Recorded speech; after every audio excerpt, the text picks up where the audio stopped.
부부가 같이 살다 보면 그 부부를 서로 배워가게 되는 거 아닙니까? 그래서 처음에는 서로 20, 30년씩 살아왔던 시절이 다르니까 만나서 다투기도 하고 치약을 왜 아래로부터 짜냐, 나는 위로부터 짜는데 저희는 정말 그렇게 싸웠던 것 같아요.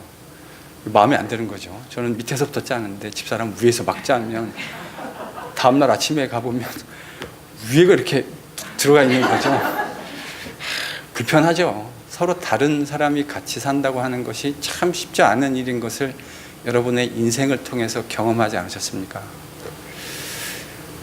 그러다가 그 여자의 사고를 배워가고 그 여자가 생각하는 것들을 알아가게 되어지고 우리는 그렇게 서로를 이해해 가게 되는 겁니다. 이게 관계의 발전이지요. 하나님과 우리 사이의 관계도 역시 저는 마찬가지라는 생각을 하게 됩니다. 하나님을 알아가면 알아갈수록 그분이 행동하시는 방식이 있다는 것을 배우게 돼요. 물론 우리의 짧은 지혜로 그분의 광대하심을 다 이해할 수 없지만 적어도 그분이 아무렇게나 랜덤하게 행동하시는 분이 아니라 자신의 백성들을 원칙을 가지고 다스려 가신다고 하는 사실을 배우게 됩니다. 그게 성경을 읽으면서 발견하게 되는 하나님의 성품 가운데 하나가 아닌가 싶어요. 그래서 저는 여러분들과 지금 8주, 오늘까지 이제 9주 하나님이 어떻게 새로운 백성들을 만들어 가시는가 하는 이야기들을 같이 해오고 있습니다.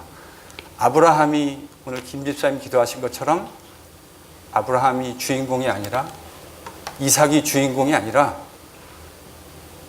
야곱이 주인공이 아니라 요셉이 아니라 하나님이 이 모든 일을 주관하고 계시다고 하는 것을 어떻게 보여주었는지를 여러분과 나누어 가고 있는 중입니다. 이제 오늘 창세기 17장에서 그 이야기를 잠시 여름에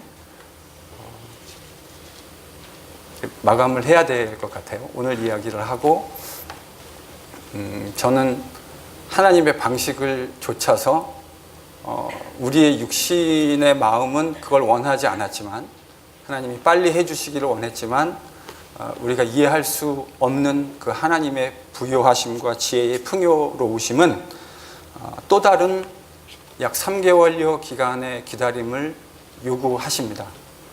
여러분, 이럴 때 인간이 해야 하는 일이 뭐죠? 순종하는 것입니다. 하나님의 뜻에 내 지혜보다 하나님의 지혜가 부요하다는 사실을 인정하는 것이고 내가 이 세상의 모든 것들을 두수 세수 앞을 내다볼 수 없다는 사실을 인정하는 것입니다. 이거를 인정하는 사람이 성숙한 신앙인입니다. 여러분, 애들은 뭐 못하죠? 저 앞에 애들을 이렇게 애들 미니스트리를 하기 위해서 캔디를 매주마다 가지고 다니는데 저거 앞에 주면 애들 기다릴 수 있습니까? 없습니까? 못 기다립니다.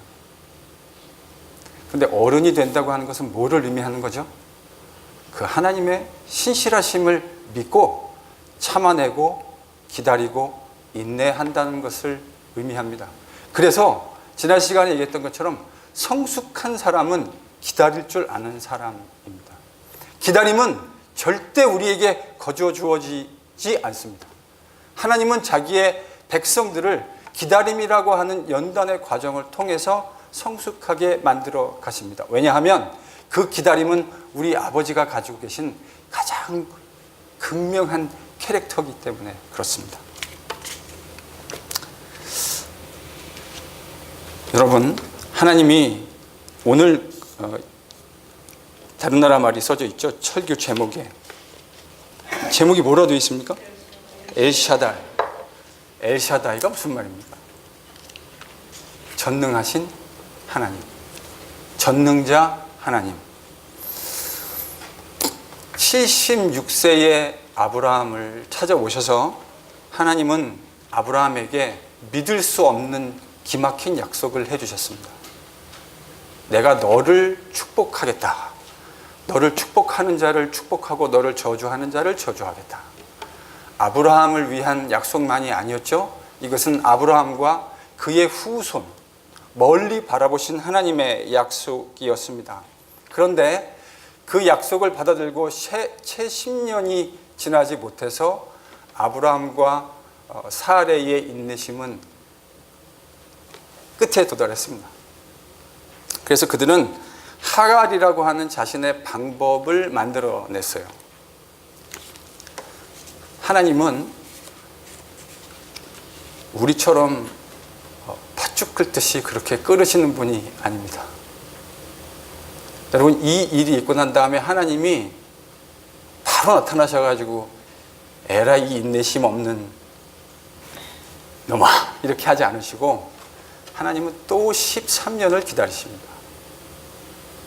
여러분, 하나님의 시간이라는 것을 묵상해 보셨습니까? 하나님의 시간. 13년 뒤에 아무 이야기 안 하시다가 또 나타나십니다. 그리고는 아브라함에게 다시 찾아오셔서 원래 주셨던 약속을 환기시켜 주십니다.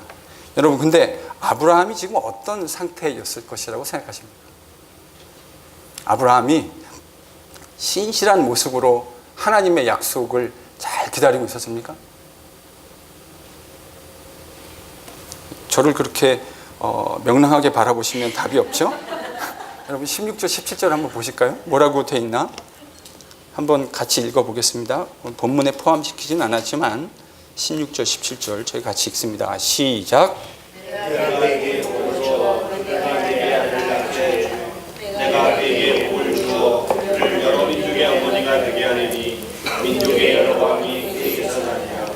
아브라함이 엎드려 웃으며 마음속으로 이르되 백세된 사람이 어찌 자식을 낳을까? 사라는 60세이니 어찌 출산을 하고.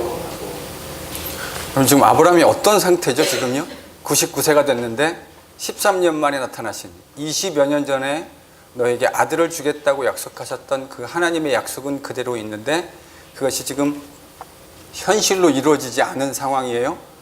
99세가 된 아브라함, 하나님이 다시 찾아오셨습니다. 아브라함이 뭐라고 생각하고 있죠? 신실하게 기다립니까? 뭐죠 지금 아브라함은요? 하나님께? 어떤 마음이에요? 여기 보면 하나님께 망령되게 겉으로 대놓고 발악을 할 수는 없으니까 아브라함이 엎드려 웃으며 뭐라고요? 마음속으로 이르되. 100세 된 사람이 어떻게 자식을 낳고 90세 된 여자가 어찌 출산할 수 있겠습니까? 여러분, 지금 아브라함이 하는 말이 비상식적인 이야기입니까?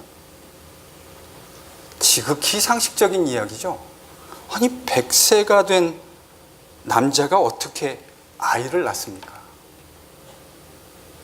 90세인데 지금까지 아이를 한 번도 낳아본 일이 없어요. 그 나중에 저희가 창세기 뒤에 이제 겨울에 또 읽게 될 거거든요. 그때 읽을 때 사라가 뭐라 그러냐면 자기 생리가 끊어졌다라고 하는 이야기를 합니다. 그러니까 여러분, 남자가 100세, 여자는 아이를 낳아본 일도 없고 90세가 됐고 생리는 이미 끊어졌고 아이가 날 수 있습니까? 없습니까? 없죠. 여러분, 이게 상식입니다. 근데 지금 하나님은 그 불가능한 일을 하시겠다고 이야기하시는 거예요. 여러분, 그래서 하나님은 지금 99세의 아브라함을 찾아오셔가지고 1절에 보면 자신을 무엇이라고 알려주고 계십니까? 전능한 하나님. 전능하신 하나님. 히브리어 원문엔 엘샤다이 이렇게 되어 있습니다. 나는 엘샤다이다. 나는 전능한 하나님이다. 여러분, 15장 기억나십니까?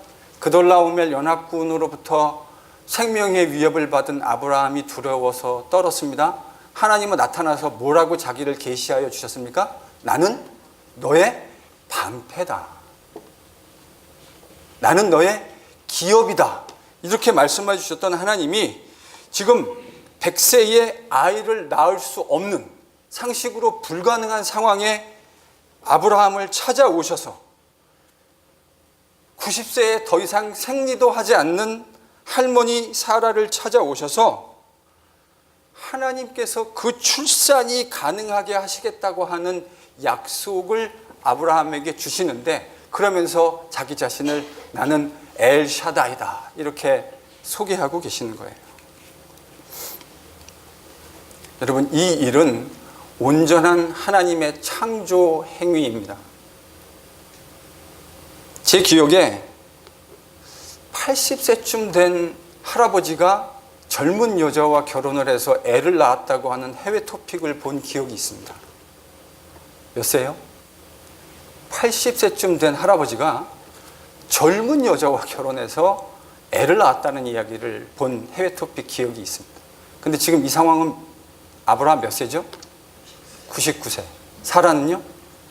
두 분이 10살 차이니까 89세. 이거는 인간 상식으로 도무지 가능하지 않은 이야기입니다.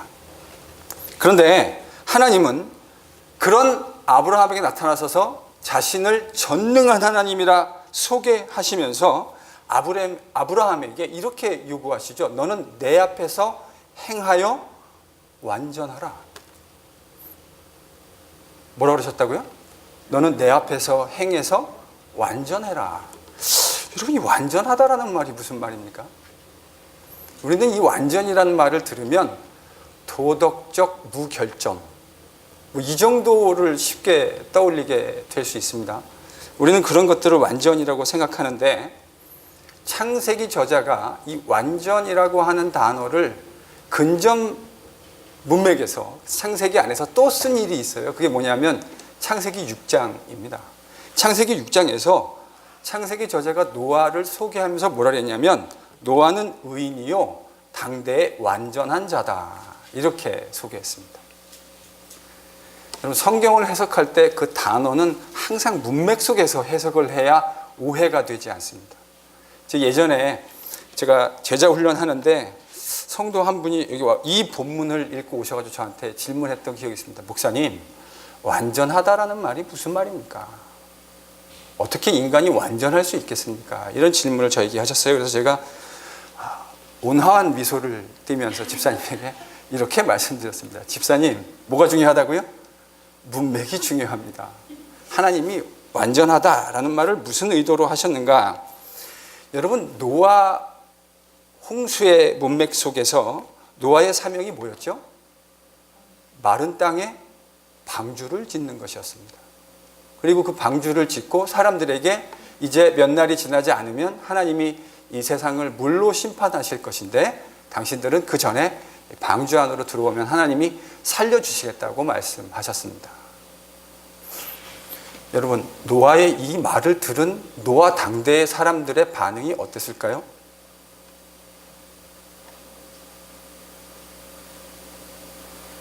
노아가 드디어 망령이 들었구나 이렇게 생각하지 않았을까요?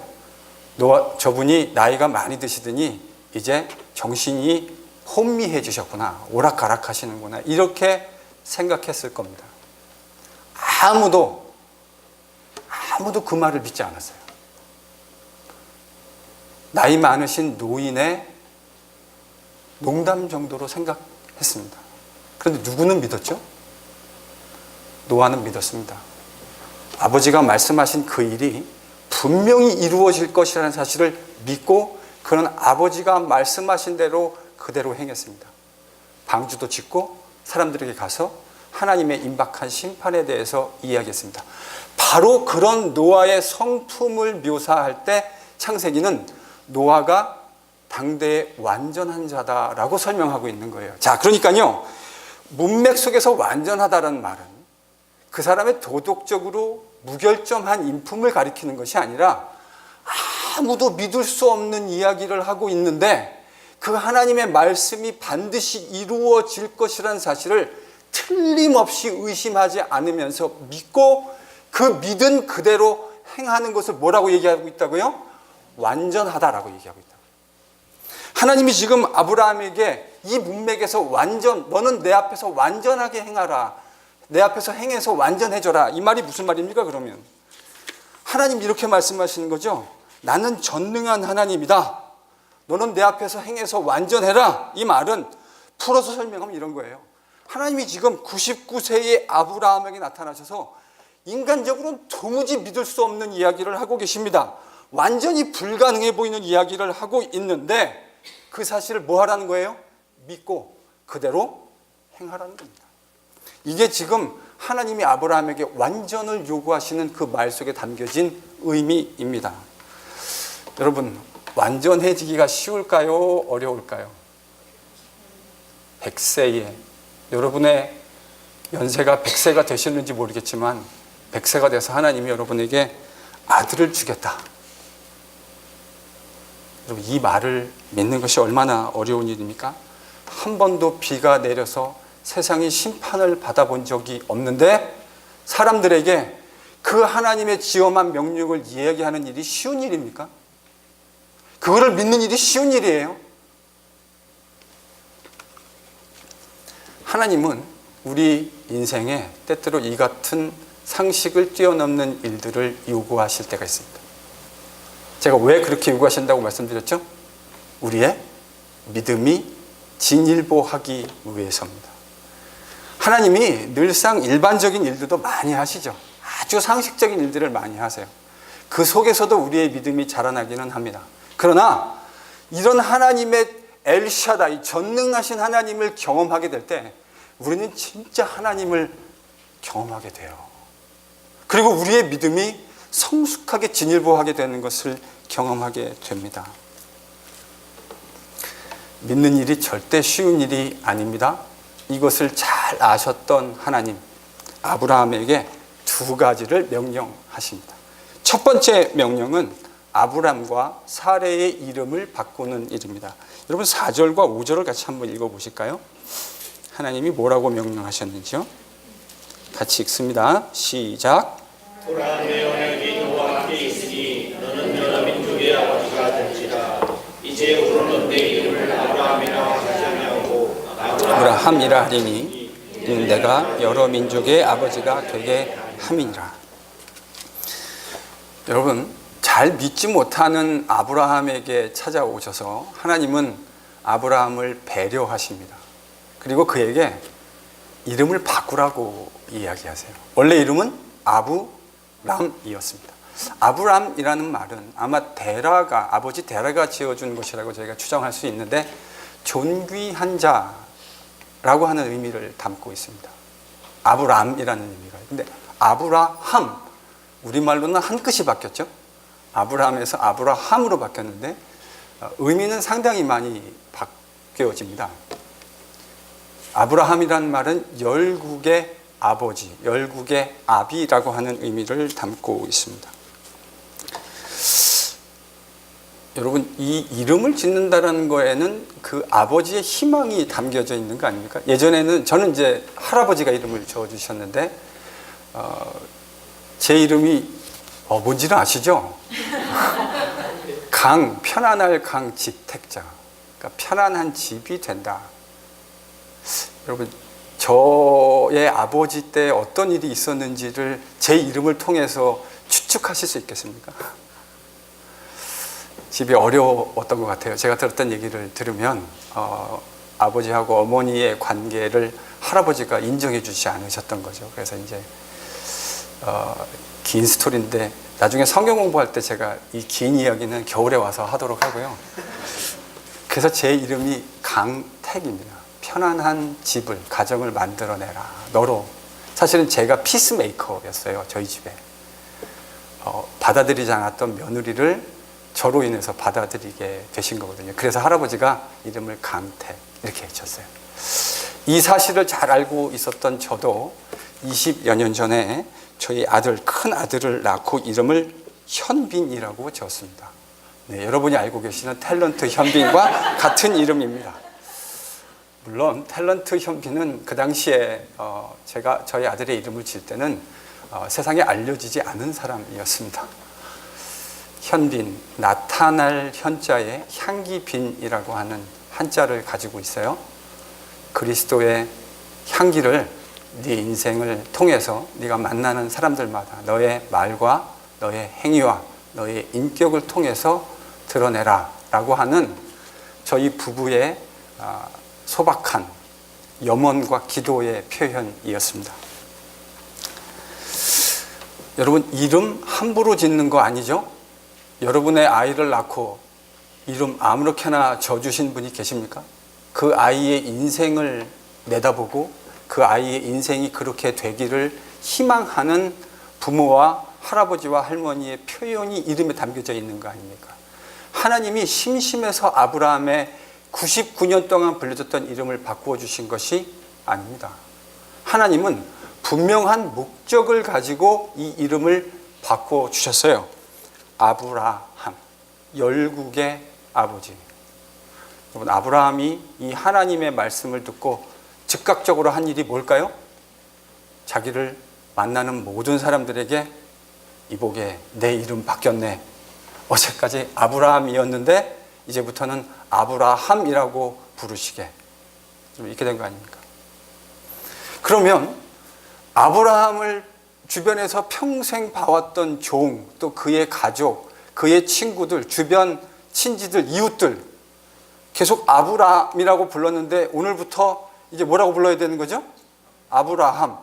우리한테는 아브라함이 별로 느낌이 없지만 아람어나 히브리어 사람한테 아브라함이라는 말은 무슨 의미라고요?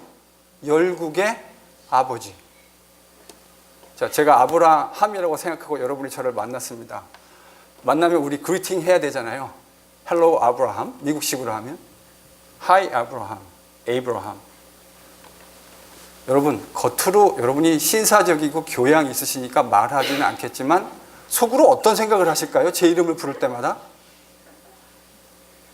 아브라함은커녕 자식도 하나, 아들도 하나 없는 사람이 무슨 열국의 아버지야? 여러분, 이런 생각하시지 않겠습니까? 그럼 하나님은 아브라함의 이름을 바꿔주시고 놀림거리 되라고 이름을 바꿔주신 걸까요? 아닙니다. 하나님은 아브라함을 배려하셔서 그의 이름을 바꿔주신 것입니다. 사람들이 자기를 아브라함이라고 부를 때마다, 열국의 아버지라고 부를 때마다 마치 노아가 하나님의 심판이 이 땅 가운데 홍수로 임할 것을 믿었던 것처럼 그 이야기를 들을 때마다 아브라함은 하나님이 이제 나에게 그 약속을 이루어 주실 때가 다가오고 있구나라는 사실을 계속해서 리마인드 되는 것이에요. 아브라함, 하나님이 약속을 이루어 주시겠구나. 그래서 하나님은 아브라함을 배려하셔서, 사례를 배려하셔서 그의 이름들을 바꾸게 하셨습니다. 86세의 여정을 통해서 얻은 아들 이스마엘이 있기는 했지만 그는 하나님이 주신 약속의 후손은 아니라고 하나님이 말씀하셨습니다. 그런데도 하나님은 99세, 89세가 된 할아버지와 할머니에게 믿을 수 없는 약속을 하셨습니다. 그리고는 이름을 바꾸어 주셨습니다. 더 이상 아브라함, 사레가 아니라 아브라함, 사라라고 그들은 불려졌습니다. 여러분, 이게 창세기가 보여주는 하나님의 약속입니다. 오늘 본문을 읽다 보면요, 나라고 하는 1인칭 주어가 얼마나 많이 등장하는지 몰라요. 한국말로 읽어도 그렇지만요, 본문을 원어로 읽으면 하나님이 아니라고 하는, 나라고 하는 말을 얼마나 많이 사용하시는지 몰라요. 이 약속의 주체가 하나님이라는 사실을 하나님은 지금 아브라함과 사라에게 이야기해주고 있는 것입니다. 믿음이 연약한, 아직까지 창세기 22장에서 모리아산에서 이삭을 하나님 앞에 번제로 드릴 정도의 믿음까지는 아브라함이 잘하지 못한 것 같아요. 그 아브라함을 배려해서 하나님은 그의 이름을 바꾸어 주심으로 그를 위로하시고 그에게 약속을 생각나게 하시고 용기를 북돋아 주시는 것입니다. 두 번째로 하나님이 요구하신 것은 할례라고 하는 것입니다. 여러분, 9절에서 11절을 같이 한번 읽어보겠습니다.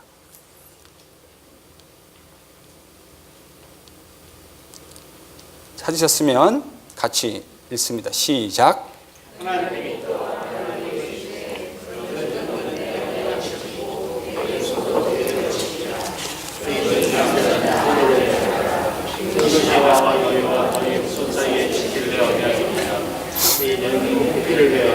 이것이 나와 너희 사이에 11절 다시 한번 읽습니다. 시작. 너희는 포피를 베어라. 이것이 나와 너희 사이의 언약의 표징이니라. 여러분, 할례가 뭐죠? 남자 생식기에 포피를 베는 것을 할례라고 이야기합니다. 아브라함은 지금으로부터 대략 4,000년 전 사람이에요. 그러니까 여러분이 예전에 세계사 시간에서 배우셨을 법한 철기 문명이 아직 본격적으로 도입되기 이전에 있었던 사람입니다. 그러니까 아브라함이 남성의 생식기에 포피를 베기 위해서 사용했던 것이 날카로운 메스겠습니까? 아닙니다. 돌칼입니다. 아마도 아브라함은 돌칼을 사용해서 생식기에 포피를 베었을 거예요.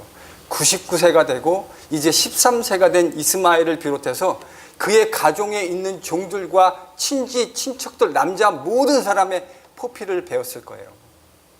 여러분, 위험천만한 일입니다.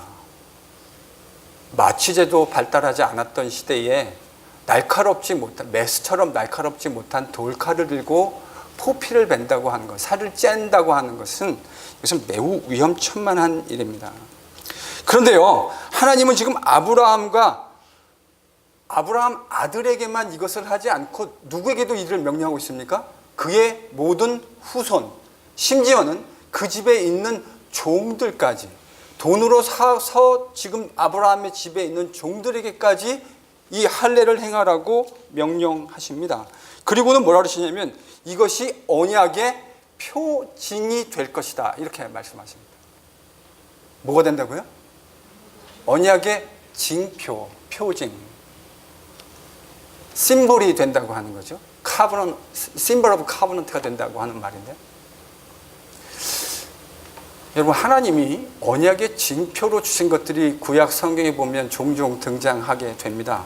하나님이 아까 얘기했던 대로 노아의 홍수 사건이 있고 난 후에 더 이상 하나님의 공의가 죄악의 관영함을 참아내실 수 없었죠. 그래서 그 모든 인류를 비롯해서 숨쉬는 것들을, 짐승까지 하나님이 다 죽이셨습니다.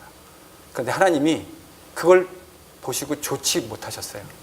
창세기에서는 하나님이 만드신 세계를 보고 좋았다, 인류를 만들고는 매우 좋았다, 심히 좋았다, 이렇게 말씀하셨는데 이 홍수 사건 이후에는 하나님의 마음이 좋지 못하셨어요.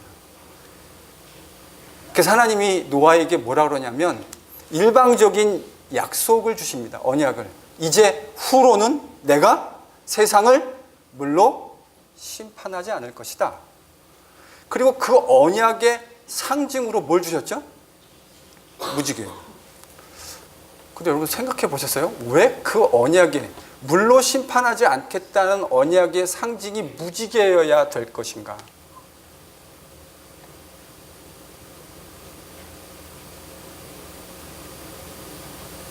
많이 생각해 보시지 않은 것 같은 느낌이 듭니다. 네, 제가 여기서 답을 말씀드리지 않겠습니다.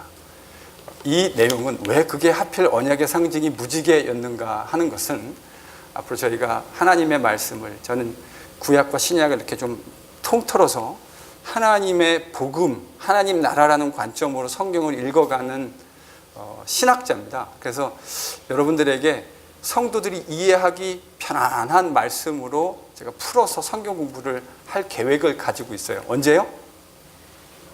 겨울에. 오자마자 쉬지 않고 9주쯤 지나니까 그 이강택 목사라는 사람이 어떤 사람인지는 조금 아시겠죠? 잘 모르시나요? 네.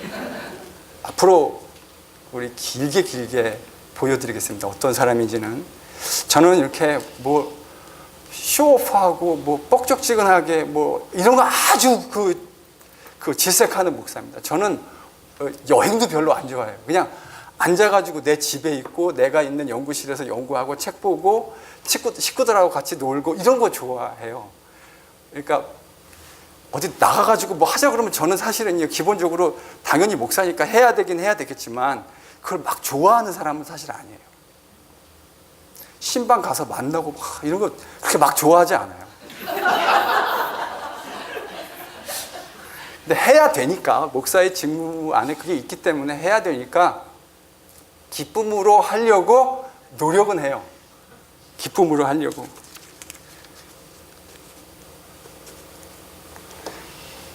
하나님 말씀 천천히 뼈를 그냥 살짝 우려내가지고 그 뼈 국물 살짝 우려내는 거 말고요. 곰국을 24시간, 48시간 막 고아가지고 그 나온 식은 국물 있잖아요. 뜨뜻한 국물. 그거 저는 그렇게 신앙생활 하고 싶어요. 그러려면 뭐가 있어야 되냐면 말씀의 깊이가 있어야 돼요. 그래야 조금 뭐가 와도 흔들리지 않아요. 이 말씀의 뿌리가 깊이 있는 사람들은요, 조그만 어떤 일에 이렇게 일희일비하지 않고 그저 묵묵히 견디는. 교회도 보면 초신자들은 은혜 받았다고 세상에 지 혼자 예수 믿는 것 같이 믿는 사람들이 있잖아요. 우리가 그냥 넉넉한 마음으로 봐주고 있어서 그렇지 이게 보이잖아요. 근데 그러다가 또 어느 날은 어제까지는 지 혼자 세상에 예수 다 믿는 것 같더니 어느 날은 이제 예수님 안 계신 것처럼 살기도 하잖아요. 여러분, 그거는 아직 신앙이 연약한 모습이에요. 근데 깊은 신앙인의 모습은 어떤 거죠? 보셨잖아요. 그냥 바람이 불어도 별로 그렇게 흔들리지 않아요. 누가 뭐라고 해도 좋은 얘기 해주면 그러려니, 나쁜 이야기를 해도 그러려니. 여러분, 이게 깊은 신앙인의 모습이고 그거는 절대 하루아침에 만들어지는 것이 아닙니다. 그런 내공은 하나님의 말씀과 더불어 수없이 많은 임상의 일들을 통과해야만 내공으로 만들어지는 거예요. 그러려면 뭘 아셔야 된다고요? 하나님 말씀을 아셔야죠. 그래서 노아의 홍수의 언약의 징표였던 무지개 지금 말해줍니까? 다 말해드립니까? 안 해드립니다. 나중에 겨울에 와서 모든 것이 하나님이 정해주신 적절한 타이밍에 절대로 기독교인들이 불법을 행하는 일에 앞장서서 안 되겠죠. 준법 정신을 투철하게 보여주고 우리가 어떻게 하나님의 사람으로서 세상 사람들이 가지고 있는 상식적인 법의 수준도 지키지 못하는 사람들이 어떻게 하나님의 통치를 받는 백성이라고 말할 수 있겠습니까? 한번 생각을 해보십시오. 세상의 잣대로도 재서도 안 되는데 어떻게 하나님 백성으로 살 수 있습니까? 뭐 해야 되죠? 기다리셔야 됩니다. 기다림은 허비가 아닙니다. 기다림은 하나님의 약속이 무르익어가는 시간입니다. 그러면 하나님은 왜 하필 할례라고 하는 언약의 징표를 주셨을까? 지금 이 상황이 어떤 상황이에요? 아브라함은 아이를 낳을 수 없는 상황입니다. 근데 그럼에도 불구하고 내가 엘샤다이 전능한 하나님이 돼서 너에게 후손을 주겠다, 아들을 주겠다고 하는 약속, 언약을 주셨는데 그 언약의 징표가 지금 뭐예요? 남자의 생식기에 포피를 베어내라고 하는 것입니다. 구약학자들이 이 말의 의미가 무엇일까를 가지고 연구를 많이 했고 저도 책을 좀 찾아봤습니다. 크게 두 가지를 얘기하고 있습니다. 첫 번째는 구별입니다. 사실 할례라고 하는 것은 이스라엘 백성들만 유일하게 행했던 것은 아닙니다. 그 당시 고대 근동 지역에서 성결의 목적으로 그 성결의 목적을 가지고 고대 근동 지역에 있는 사람들이 할례를 행했던 것을 저희들이 알게 됐습니다. 그러니까 이 할례라고 하는 것은 여러분 할례를 여러분 오늘날의 포경수술과 동일한 것으로 이해하시면 좀 곤란합니다. 물론 외형적으로는 유사하죠. 그러나 포경수술은 위생적인 목적을 가지고 행해지는 것이지 어떤 종교적인 구별과 거룩함을 위해서 행해지는 것은 아닙니다. 그런데 하나님이 지금 아브라함에 요구하시는 이 할례는 그 구별과 거룩의 의미를 담고 있어요. 이제 하나님이 세우실 새로운 백성, 아브라함을 통해서 만드실 새로운 창조의 백성, 세상에 있는 모든 사람들이 지금 하나님을 섬기고 있지 않는데 그 중에 이제 처음으로 하나님만 섬기는 제대로 된 백성을 하나님이 만들어내시려고 하는데 그 백성들이 거룩함으로 구별되어야 했거든요. 그래서 하나님이 생식기의 포피를 잘라내라고 하셨다. 이렇게 이제 저희가 생각해 볼 수 있습니다. 또 하나 중요한 의미는 이 남성의 생식기의 포피를 잘라낸다고 하는 것이 사실은 포피만을 제거하는 것이 아니라 남성 생식기의 거세를 의미한다고 생각합니다. 상징적으로 잘라버릴 수는 없으니까 포피를 베어서 남성 생식기를 잘라버린 것 같은 그런 의미를 담아내는 거죠. 마치 우리가 성찬에서 예수님의 떡과 포도주를 마실 때 그것이 실제 예수님의 살과 피는 아니잖아요. 그러나 살과 피를 상징하고 그 안에 영적인 의미를 담아서 우리가 이해하는 것처럼 생식기의 포피를 잘라낸다고 하는 것은 남성의 생식기를 잘라낸다고 하는 의미를 담고 있습니다. 그럼 이것이 이 언약 안에서 어떤 의미를 가지고 있습니까? 지금 아브라함이 99세라 그랬습니다. 사라는 89세입니다. 두 사람이 애를 낳는 것이 가능합니까? 가능하지 않습니다.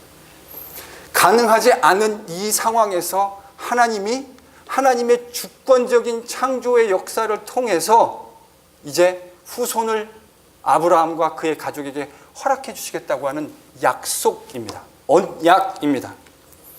그러니까 생식기의 포피를 잘라내라고 하는 이 언약의 징표는 무엇을 담아내고 있냐면 인간의 가능성이 하나도 0.0001%도 남아있지 않는 그 사실을 포피를 잘라내는 할례 의식을 통해서 아브라함이 기억하게 하시려는 하나님의 의도가 담겨져 있는 것입니다. 그런데 흥미로운 사실은 하나님이 아브라함과 이스마엘에게만 이 언약의 징표를 행하라 하지 않고 누구에게 다 행하라 했어요? 네 자손 대대손손. 심지어 이 할례를 행하지 않는 사람은 어떻게 된대요? 하나님의 언약에서 제하여 떨어져 나갈 것이라고 하나님이 말씀하셨습니다. 여러분, 하나님이 지금 아브라함과 언약을 체결하시면서 이 언약은 아브라함과만 맺은 것이 아니라 그의 후손으로 올 대대손손. 사실은 여러분, 앞으로 우리가 겨울에 가면 또 공부하게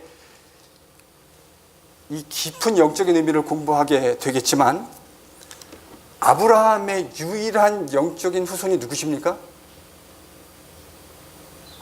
여러분이요, 이 얘기를 잘 못하시는 건 갈라디아서를 지금 잘 모르시는 거예요.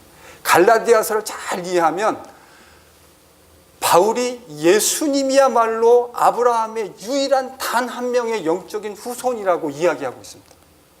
왜 여러분 우리가 아브라함의 영적인 후손, 로마서에 보면 바울이 이방인, 우리 같은 이방인들도 아브라함의 영적인 후손이라고 얘기하고 있어요. 왜요?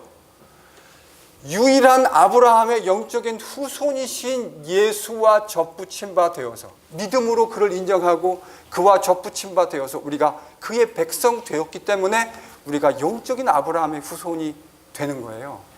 여러분, 이 말에는 상당히 많은 설명을 요합니다. 언제 한다고요? 겨울에. 네. 겨울에. 이 내용은 겨울에. 깊고 깊은 하나님의 말씀에 보하는 겨울에 저희들이 다 캐겠습니다. 겨울부터 시작해서 봄, 아마 여름, 가을까지 아마 캐야 기본적으로 이게 이 이야기가 창세기 그때 8월 달에 더울 때 목사님 했던 설교의 이야기가 이런 얘기였구나라고 하는 그 깊은 것들을 여러분이 맛보실 수 있게 될 겁니다. 하나님은 인간의 가능성이 0%가 된 곳에서 일하기 시작하십니다. 근데 이거는 매우 중요한 의미를 담고 있습니다. 지금 하나님은 패역한 세대 가운데 하나님만 섬기는 새로운 인류를 새롭게 만들어내시려고 하고 있다. 제가 그런 신학적인 전망을 여러분들에게 말씀드렸습니다. 맞죠? 아브라함을 부르시는 이야기는 그냥 한 클랜을 부르는 게 아니에요. 이 민족을 통해서, 이 사람들을 통해서 이제 하나님만 섬기는 새로운 인류를 하나님이 만들어내시려고 하는 것인데, 그렇기 때문에 이것을 뭐라고 부를 수도 있다고요? 영적인 의미에서 새로운 창조라고도 얘기할 수 있다고 얘기했습니다. 이것을 잘 간파한 바울은 예수님을 통해서 새롭게 만들어진 인류를 새로운 창조라는 말로 곳곳에서 표현했습니다. 고린도 후서 5장 17절. 그런즉 누구든지 그리스도 예수 안에 있으면 새로운 피조물이라. 바울은 지금 어떻게 이해하고 있어요? 예수님의 구속사역을 새로운 창조라는 신학적인 전망 안에서 이해하고 있는 거예요. 그 힌트가 지금 아브라함에게도 와 있어요. 저는 이 본문을 묵상할 때마다 하나님의 섭리를 묵상하게 됩니다. 왜 하나님은 아브라함에게 76세 짠 나타나셔가지고 77세의 아들을 주시면 여러분 깔끔하고 좋잖아요. 우리가 생각하기에. 그렇지 않습니까? 76세에 나타나셔서 77세에 깔끔하게 아들 딱 주시면 얼마나 산박하고 좋습니까? 근데 하나님 지금 몇 년을 기다리세요? 24년. 왜요? 24년이라는 기간은 무슨 기간입니까?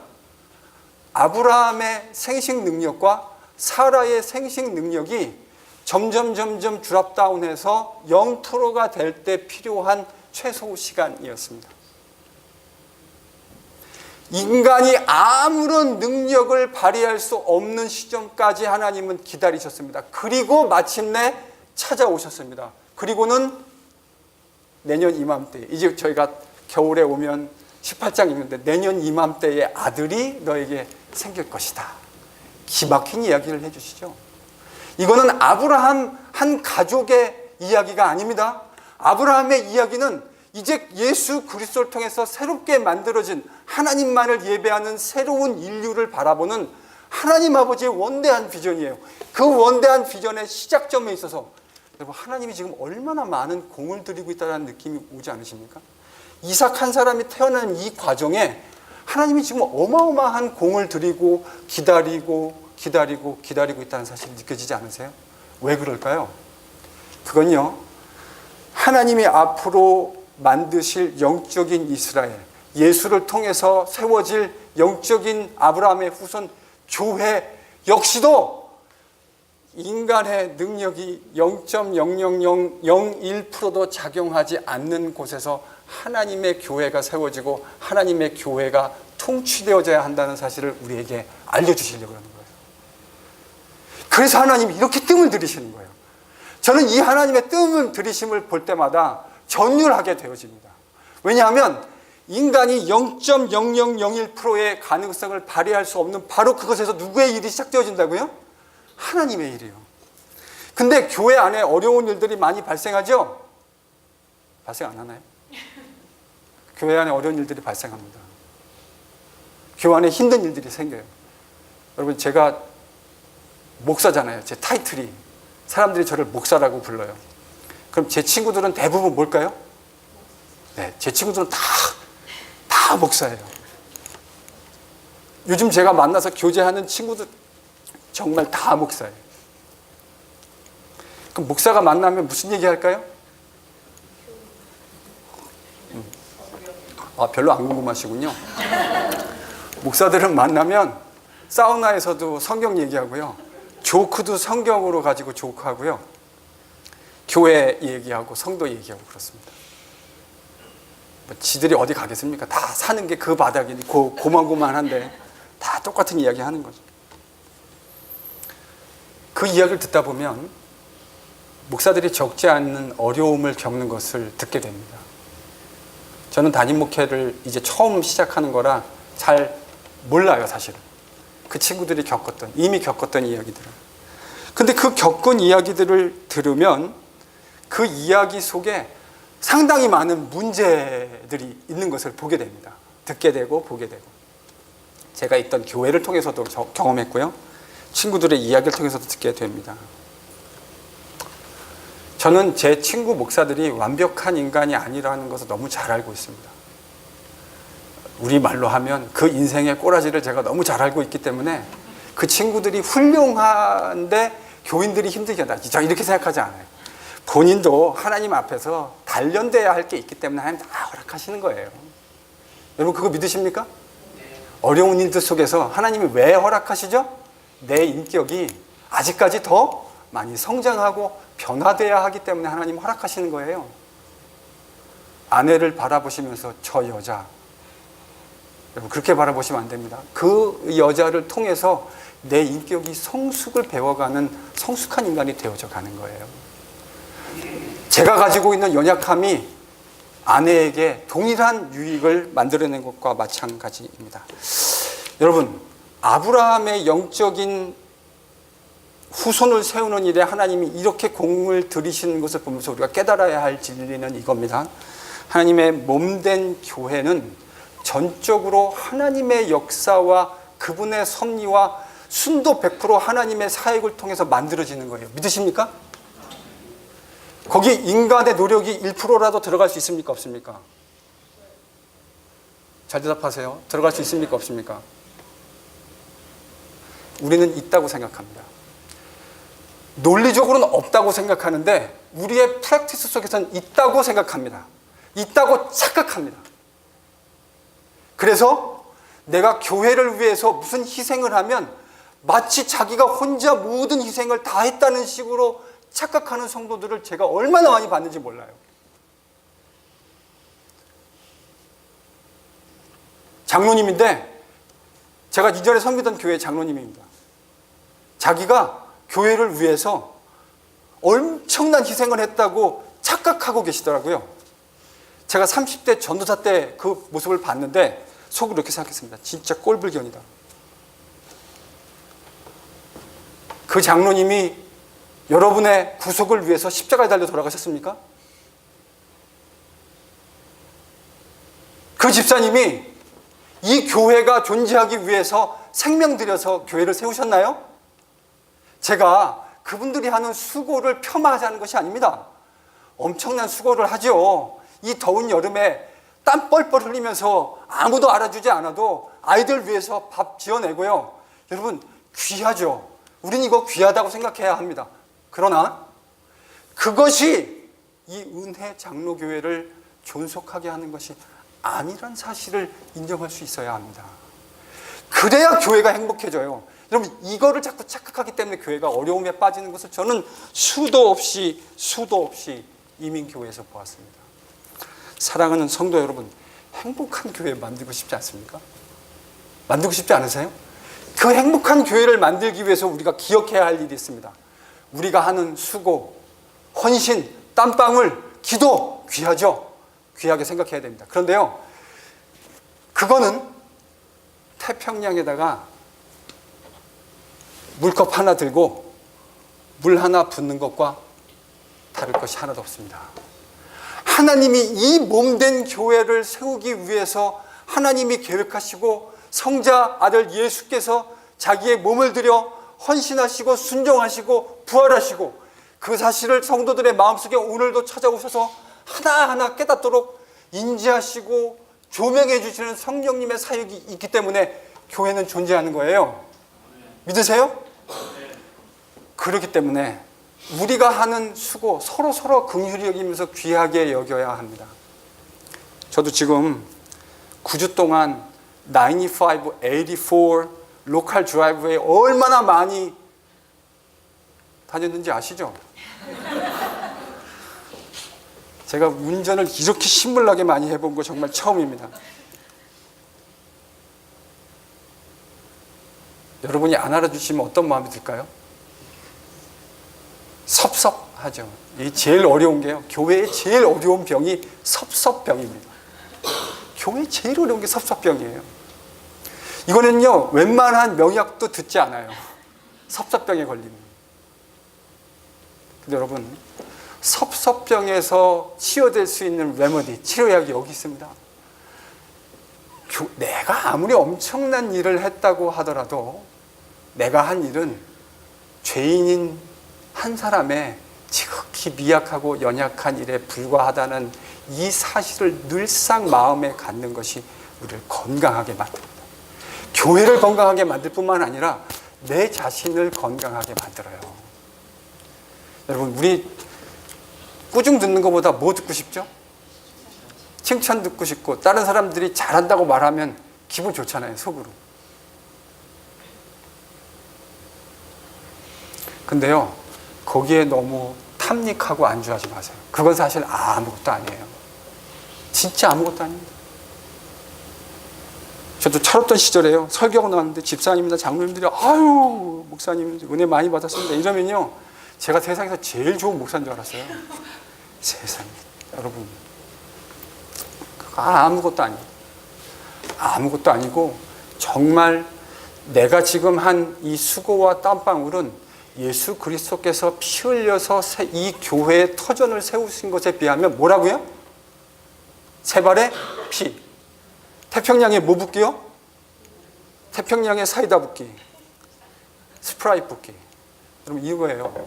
이 사실을 우리가 인정할 수 있어야 교회가 진짜 참된 하나님이 원하시는 아름다운 교회가 될 수 있습니다. 우리 교회 이름이 뭐죠? 은혜 장로교회. 저는 은혜 장로교회라는 이름이 어느 분의 아이디어를 통해서 어떻게 이 교회 이름으로 정착되었는지 알지 못합니다. 그런데 이름 정말 잘 지신 것 같아요. 목사들의 조크 중에 참 이런 조크가 하나 있습니다. 교회 이름으로 하는 조크. 하도 교회가 교회답지 못하니까 여러분 그런 거 아세요? 믿음의 교회에 뭐가 없다고요? 믿음 없고, 사랑의 교회 사랑 없고, 영생교회에 영생 없으면 큰일 나죠. 임마누엘 교회에 하나님 안 계시고. 저는 그 이름 짓는 것이 우연이 아니라고 생각합니다.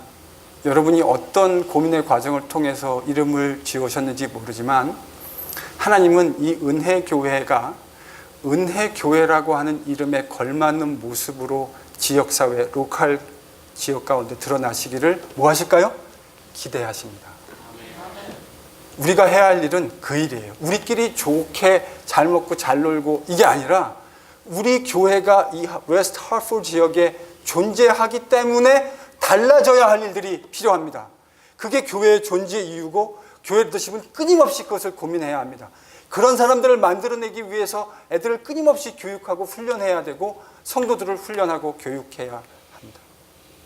사랑하는 성도 여러분, 이 모든 아름다운 일이 이루어지기 위해서 우리 마음속에 처음부터 끝까지 버리지 말아야 할 철두철미한 정신이 있습니다. 그것은 내가 가지고 있는 공로를 1%도 취하려고 하지 않는 정신 자세를 갖는 것이 매우 중요합니다. 하나님이 마땅히 받으셔야 할 영광과 그분이 받으셔야 할 찬송을 인간이 받지 않게 하는 일에 우리가 서로가 서로의 체크 앤 밸런스가 되어줘야 합니다. 격려하십시오. 그런데 격려하고 나서 필요 이상으로 사람을 띄워주지 마십시오. 왜냐하면 그 사람이나 저나 다 연약한 사람들입니다. 그래서 적당히 격려하고 적당히 필요할 때 이야기해주고, 이게 교회 안에, 이 정신이 교회 안에 물 흐르듯이 흘러야 교회는 교회다운 모습을 세상에 보여줄 수 있게 됩니다. 은혜교회는 그래야 은혜교회, 이름에 걸맞는 교회가 될 수 있습니다. 그것이 바로 하나님이 이삭이라고 하는 영적인 후손을 들이시면서 우리에게 허락하시면서 이렇게 뜸을 들이고 공을 들이셨던 이유입니다. 인간의 공로가 0%, 인간의 능력이 0%로 도달하는 바로 그 시점, 거기서 누가 나타납니까? 엘샤다이의 하나님이 나타납니다. 그래야 교회는 강력한 모습의 엘샤다이를 선포하는 교회가 될 수 있습니다. 사랑하는 성도 여러분, 저는 은혜교회가 될 수 있기를 간절히 축원합니다. 우리 그 일을 이제 하나님의 섭리 가운데 잘 가을 동안 기다렸다가 하나님이 허락하시는 그때 같이 와서 또 힘차게, 신나게, 행복하게 해나갈 것을 약속합니다. 이런 말을 하는 게 저에게도 사실은 좀 죄송스러워요. 특별히 제가 여러분에게 무슨 윤리적인 잘못을 했기 때문에 죄송스러운 건 아니고요. 저도 인간이기 때문에 기다리는 것이 얼마나 힘든 것인가를 너무 잘 알고 있습니다. 그래서 여러분에게 그것을 제 조건이, 제 컨디션이 그렇게 할 수밖에 없는 상황이라고 하는 것이 그래서 미안합니다. 그러나 그만 미안하려고요.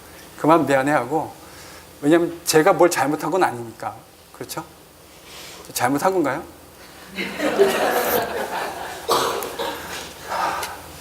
9주 동안 와가지고 이렇게 보내고 나니까 저도 사실은 내려갈 마음이 참 편치는 않습니다. 솔직하게. 그렇지만 하나님이 그동안 기도하고 제가 은혜교회를 생각하면서 말씀을 붙들고 묵상하고 하나님께 기도했던 순간들이 기억이 나요. 그 일들을 하나님이 절대 헛되이 보내지 않으실 것이라고 믿습니다. 그렇기 때문에 여러분 꼭 기도하십시오. 비자가 잘 나오게 해달라. 물론 그것도 우리가 기도해야 될 일이겠지만, 아무 문제 없이 나오게 해달라고도 기도해야 되겠지만, 제가 여러분들에게 가면서 부탁드리고 싶은 기도 제목은 우리의 교회가 진정한 은혜 교회가 될 수 있게끔 하기 위해서 우리의 인격이 성숙해지고 변화되어지고, 특별히 우리 리더십이 그런 모습을 솔선수범할 수 있는 교회 되게 해달라고. 여러분, 잘 되는 집안은 그런 거잖아요. 그렇죠? 안 되는 집안은 아들이 동생하고 싸우고, 남편이 아내 욕하고, 아내가 남편 욕하고. 잘 되는 집안은요? 잘 모르세요? 잘 되는 집안은 어떤지. 잘 되는 집안은 누가 뭐라고 해도 아내가 남편을 챙기고 위해주고 격려하고, 남편도 아내를 신뢰하고 믿어주고, 아이들도 부모를 존중하고 존경하고 사랑하고, 이렇게 되어지는 것이 잘 되는 집안이죠? 아닙니까? 은혜교회, 저는 잘 되는 교회가 될 것이라고 믿습니다. 세상적인 관점이 아니라 하나님 관점에서 하나님이 기뻐하시는 교회로 세워나가게 될 것이라고 믿습니다. 그때까지 강건하시고 건강하시고 기도 가운데 만날 수 있기를 바라고, 종종 여러 미디어를 통해서 제가 인사드리도록 하겠습니다. 여러 가지 방법을 통해서 제가 죽지 않고 살아있다는 사실을 여러 채널을 통해서 알려드리고, 또 그렇게 또 리더십과도 그렇게 긴밀하게 소통하면서 하나님이 보여주실 그런 역사들을 같이 꿈꾸고 또 상상하고 그렇게 이루어갔으면 좋겠습니다. 즐거우시죠? 안 즐거우세요? 실제로 여러분 정말 좋은 거는 여행 가는 것보다 여행 가려고 상상하는 시간이 더 즐겁잖아요. 아닌가요? 자, 그렇게 우리가 한 3개월 같이 보낼 수 있기를 바랍니다. 같이 기도하죠.